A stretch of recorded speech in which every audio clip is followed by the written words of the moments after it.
The note was taped to my suitcase, fluttering in the backyard wind like it belonged there. You are not needed here. My sister's handwriting, sharp, familiar, cruel. I stood by the gate in my work heels, suitcase beside me, another on the patchy lawn. No one came out. No one texted. After a 14-hour flight and 2 months overseas, this was the welcome I got from my own blood. The living room lights were on. Laughter spilled faintly through the curtains. I didn't knock. I didn't shout. I just stood there until something in me flipped. I lifted my bags, turned around, and walked to the car. I'd never told anyone about the one-bedroom apartment I kept on the edge of town, the one I paid for in cash under a different name. That night I drove there.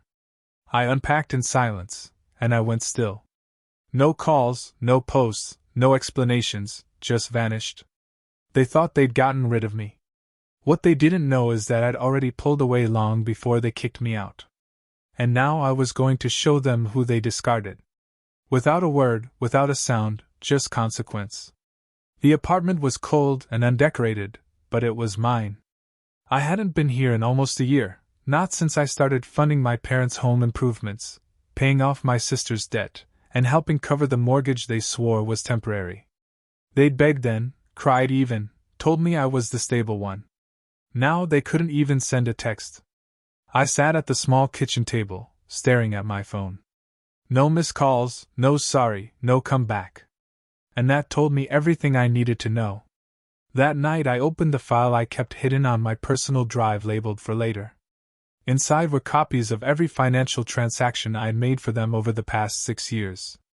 Bank transfers, loan statements, receipts. I had never deleted a single one. I had funded everything quietly. I pulled out the burner phone I used when I travel for work. No one in my family had the number. And I made a call. Hey Darren. Yeah. I'm ready. Tell your people the answer is yes. Silence. Then a laugh on the other end. Took you long enough, Camille. I didn't laugh. Because I already knew how this ended. Darren picked me up in a matte black SUV 2 mornings later. He didn't ask about the bags I brought. Just nodded, handed me coffee and said, "Your lawyer's waiting downtown." We drove in silence. The city rolling by in slow motion. I kept thinking of the note my sister left on my suitcase. The handwriting, the arrogance. They thought I had nowhere else to go. They had no idea I had been working for a private development firm for over 2 years, quietly acquiring distressed properties in our county. I had hidden my ownership behind shell companies. Paper trails that looped back into LLCs with names even my accountant couldn't guess were mine. But this next move, it was personal. Your parents' house, Darren said, glancing at me. The land they refinanced last spring. That's parcel 14B, right? I nodded. With an overdue balloon payment. He handed me a document. We just bought the debt. I took the paper. Read it slowly. Then smiled, but it didn't reach my eyes. My family taught me everything, I said softly. How to lie. How to take. How to vanish. I folded the paper and whispered, "Now I'll teach them something." I didn't show up. Not for birthdays. Not for holidays. I became a ghost in their world. Invisible, but always watching. My sister posted selfies from my old bedroom like she owned it. My mother complained online about her ungrateful daughter who had gone off the rails. My father never mentioned me again. Silence, as if I'd died. But I hadn't. I was reborn in quiet strategy. While they decorated my childhood home for spring brunches and posted faux influencer reels, I met with land surveyors, code enforcement, and a few very discreet inspectors. The soil tests came back showing structural risk. The insurance company, after a quiet nudge, reevaluated the coverage. The bank began calling my dad weekly. He laughed it off. Just paperwork. He didn't know I was sitting 2 floors up in the same building, watching. Then one morning, a notice was taped to their front gate. Final warning. Payment demand 14 days. That afternoon, my sister posted a story saying, "People are so fake. Family is useless." She had no idea. I didn't reply, but I scheduled something for the next week, 10 a.m. sharp. They'd all be home, and I wouldn't knock. At exactly 10 a.m., the knock came, but it wasn't from me. It was from the city marshal. My parents, still in pajamas, opened the door to find 2 officers, an inspector, and a lawyer holding a bright orange envelope. My mother screamed when they handed her the notice. My father tried to argue, waving his hands, voice rising, but it didn't matter. Their property had been flagged for public safety violations. The insurance had lapsed, and due to a missed payment, one I knew they'd overlook, the bank had initiated a repossession. In 30 minutes, they were escorted off the premises. My sister stood on the lawn barefoot, holding her phone, shaking. Who did this? Who did this? That's when I arrived, calm, in a tailored navy dress, holding an iced coffee. She froze when she saw me. My father looked like he'd seen a ghost. Camille? I nodded politely. It's nothing personal, just business. The lawyer beside me added. The new owner has the right to immediate inspection. I stepped inside my childhood home, the one they sold to themselves with my money. And this time I didn't need permission. The house was a mess.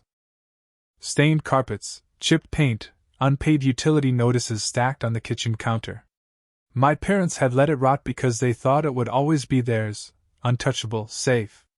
I walked through the rooms like a guest, but every corner whispered memories. My childhood bedroom still had my old bookshelf, now covered in dust and someone else's makeup stains. My sister trailed behind me like a shadow, trying to talk. You can't just take this. You think this makes you better? I turned slowly. You made it easy. In the dining room, I laid the file on the table, the one with every receipt, contract, and forged document they'd once used to erase me from the company they built with my money. The irony? They'd used my investment to buy the home under a shell corporation, which I now controlled. That shell company now bore one name, mine. They hadn't read the fine print. They never thought I'd learn corporate law. They never imagined the invisible daughter would come back with power. And still, I didn't raise my voice. I didn't insult them. I didn't throw anything. I just stood calm, composed, and said, You raised me to be ruthless. I just listened. By morning, the locks had changed. I paid for a private team to clear the house, quietly, legally. The eviction notice had already been served overnight via their own attorney. They just hadn't checked their email. When Dad banged on my office door downtown, red-faced and trembling, I didn't flinch. He brought the same tone he used when I was 16, the tone that once made me shrink. Not this time. You're destroying this family. I tilted my head. I thought I was never part of it. Mom stood behind him, her expression a mixture of disbelief and wounded pride. She whispered, You're doing this to your own blood? I reached into my bag and pulled out the same document she signed 10 years ago, the one removing me from their lives legally. I had framed it. You called me an outsider.